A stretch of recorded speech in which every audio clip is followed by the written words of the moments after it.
Hi, I'm Norm Stockton. I'm here with the Gallien-Krueger MB 800, one of the powerhouses of GK's acclaimed MB series of bass amps. And it's got 800 watts into a 4-ohm load and under 5 pounds of weight.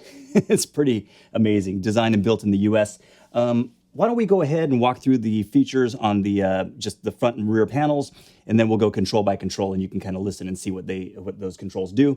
By the way, I always want to tell people to go ahead and plug in your headphones or plug in some speakers so you can really hear what's happening with the low end. That'll give you a good idea of what you're listening to. Okay, so in terms of the front panel, you have your input jack, obviously. You have a 10 dB pad, a tuning mute, you have gain A and gain B, so you can have 2 different gain settings, which is very cool. We'll talk about that more in a second. You have your contour, which is a bit of extra tone shaping. You have GK's famous 4-band active EQ that goes all the way back to their legendary 800 RB. Amazing, set the standard all those years ago, and it still sounds great today. Then you have your level B volume, your master volume, which has a push limiter defeat as well. And then you have your power button. On the rear panel, you have GK's great sounding DI with a pre and post EQ. And then foot switch jack, tuner out jack, effects send and return. And then you have a headphone or line out, and then you have your speak on outputs. All right, so here we go. In terms of the attenuator, basically, if you have a passive bass or something without a lot of output, you don't ever need to engage this. But in this case here, I have a high output bass, and I'm doing some things technique-wise that I just want to make sure that there's no possibility that I'm clipping at the input stages. So that's what that's about. And then you have your tuning mute, which, by the way, these lit knobs is just awesome because, how often have you been on a dark stage and you're kind of wondering what's going on? Why don't I hear anything out of my rig? And if you had something like this where you could see halfway across the room that you have your tuning mute engaged, that would have saved a lot of grief. So basically, this interacts with that tuning jack on the back. So when you have a tuner plugged into that, then you engage this, it's still sending signal there. Okay, so super helpful stuff. All right, so in terms of your gain A and B, what that allows you to do is have your your standard setting, and then you can have it's all foot switchable, by the way. You can have it where your gain B setting is maybe a little crunchier, a little hotter. And so when you want that thunder lick to just blow off the rafters, then that's something that you could do. So in this case here, you see that I've got my gain A setting at about 11 o'clock or so. And then if I switch back and forth, I've got gain A and gain B. So gain B is obviously going to be hitting the preamp just a little bit harder. You can hear that it's a little bit hotter signal on B, right? Okay, and that's a function of some other stuff that we'll be talking about in a second. Okay, let's just keep moving on just sort of sequentially. So in terms of the contour, this is a common feature and a great feature on GK amps in general.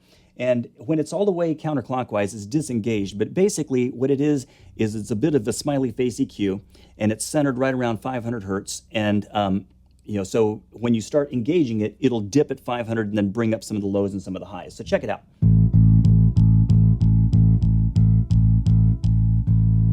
This will be more apparent when I start playing a line. So let me kind of do sort of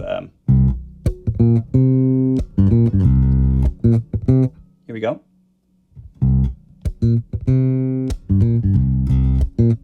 Let me fully engage it.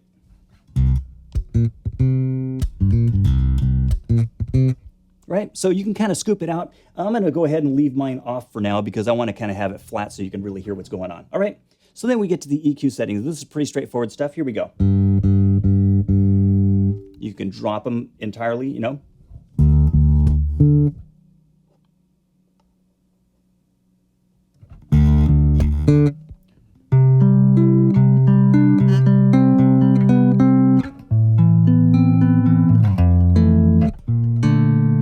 can kind of have some of those voicings sing a little bit more with the setting there.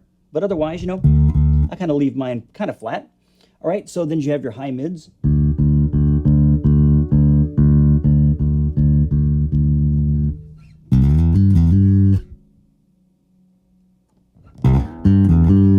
Right, so you can really kind of get that.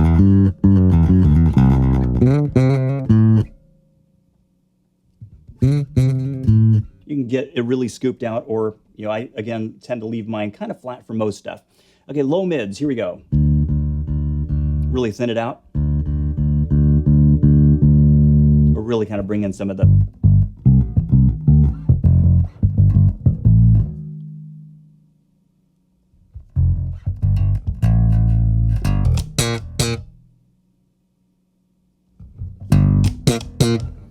So I tend to leave those kind of flat as well, but you can see there's tons of tone shaping, so you can really get fairly dramatic if you want to.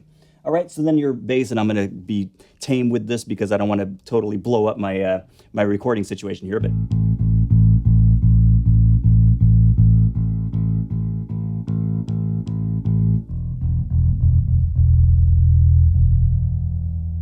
So you can totally do the.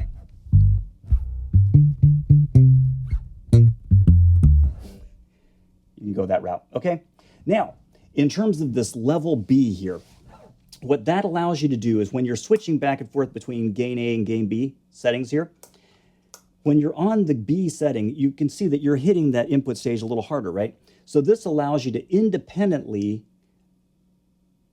dial in how hot you want that signal. So if you wanted it to be up here, so that means that basically when you're laying into it, you want it to really come through, okay? You do that. Now, if you wanted it to be basically the same level and just a different tonal characteristic, then you can kind of bring it down here more. So experiment around with that, but it's a super convenient feature. Then so when it's just on regular gain A, then this is the master volume for that, okay? And again, the push limiter defeat is basically, you can go like so. If you're ever doing anything where you're really pushing some air, it's not a bad idea to have that limiter engaged. Just to make sure that you're not going to blow anything up, But otherwise, I have it disengaged right now because I'm in a controlled environment, okay? So in terms of the rear panel, you've got that great sounding GK DI, and you can switch back and forth between pre and post EQ. So that's great because if you need to do something EQ-wise to make it sound good where you're standing right next to the amp, that might not be optimal for the front of house person. So you can send them something pre-EQ and they can work with that maybe more easily. Then you have your foot switch jack, you have your tuner out jack, which again works with that tuning mute switch up front, so you can leave your tuner plugged in. Effects send and return, and then you have your switchable headphone out or line out. So that's really a convenient feature. This amp obviously is super portable, and so you can you have it as a practice amp in your bedroom and use your headphone out rather, and it's super convenient for that. But then you can also plug in your rig. You've got your speak-on outs here. And absolutely move some serious air. All that under 5 pounds, and you could throw it into your gig bag. That world famous GK tone, features for days, massive portability. Can you say massive portability? Super portable, massive tone, and just an incredible value. I always encourage people, don't take my word for it. Go to a GK dealer and check it out on your own. In addition, you can go to Gallien.com for further information. But this is the Gallien-Krueger MB 800. Just amazing little amp. Check it out. I'm Norm Stockton. God bless you. I hope to see you on the road.